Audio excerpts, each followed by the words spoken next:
The United States is only one of two developed countries that still employ the death penalty.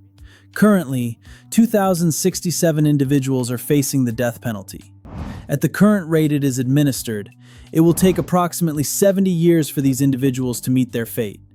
It is reserved for the worst of the worst, and in this video, we will look at 5 of the most recent criminals to be executed, the crimes they committed, and their final moments on Earth. 37-year-old Oklahoma native Stephen LaWayne Nelson spent 14 years on death row after a planned robbery escalated to a homicide and attempted homicide at the North Point Baptist Church in Arlington, Texas. A history of violent crime and currently on parole, Stephen entered the church on March 3, 2011, where he proceeded to brutally attack Reverend Clint Dobson and 69-year-old secretary. Reverend Dobson was beaten and strangled with a computer cable before being smothered and suffocated to death with a plastic bag. Secretary Judy Elliott suffered severe facial injuries as well as a brain hemorrhage, which over time was able to make a recovery. After the assault, Stephen Nelson stole the Reverend's laptop as well as Judy's credit cards and car. He sold the laptop and went on a spending spree, purchasing clothes and jewelry. He struggled to evade the police for long after his identity was confirmed through the fingerprints and bloodstains still on his shoes. Some new shoes were obviously not at the top of his shopping list on his shopping spree. Stephen Nelson was convicted and charged of capital murder and sentenced to death in the state of Texas. On February 5, 2025, Stephen LaWayne Nelson was killed via lethal injection at Huntsville State Penitentiary. Due to the execution taking place in Texas, he was not granted a final meal. Nothing worse than being executed without a stomach full of an extravagant taxpayer-funded 5-star meal. His last words included, "It is what it is," that he was at peace. Let's ride.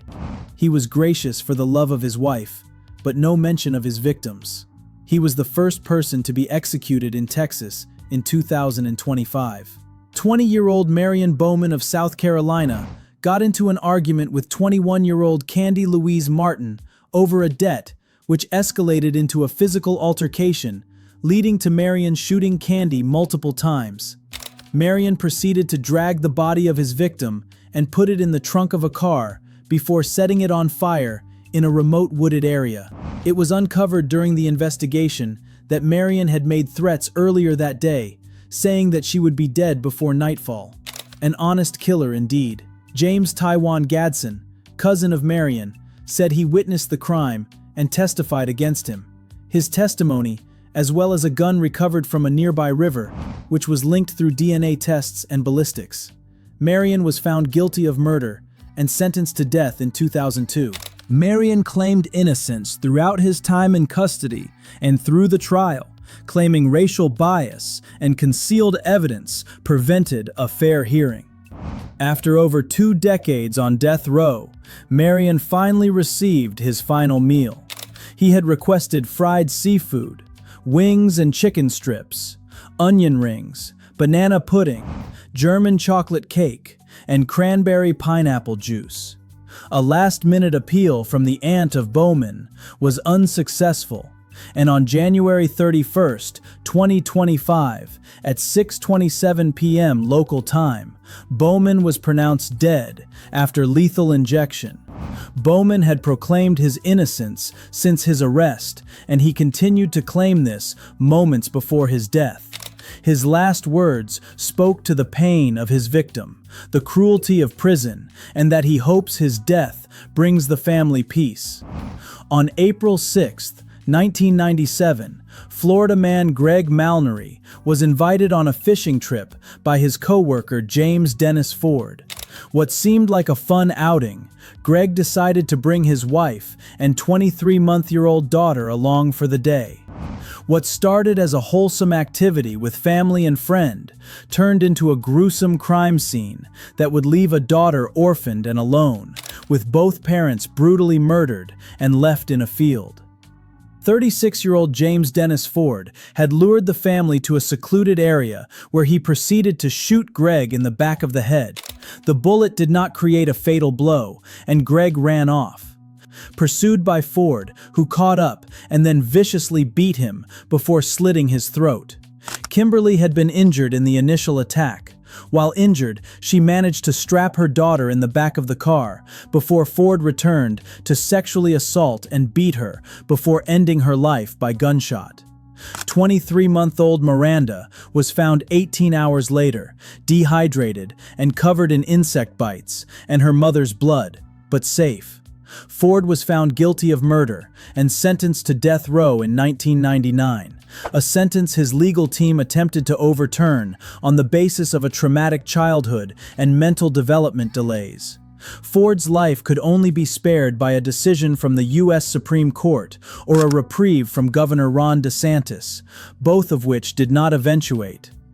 Ford's last meal included steak, macaroni and cheese, fried okra, sweet potato, pumpkin pie, and sweet tea.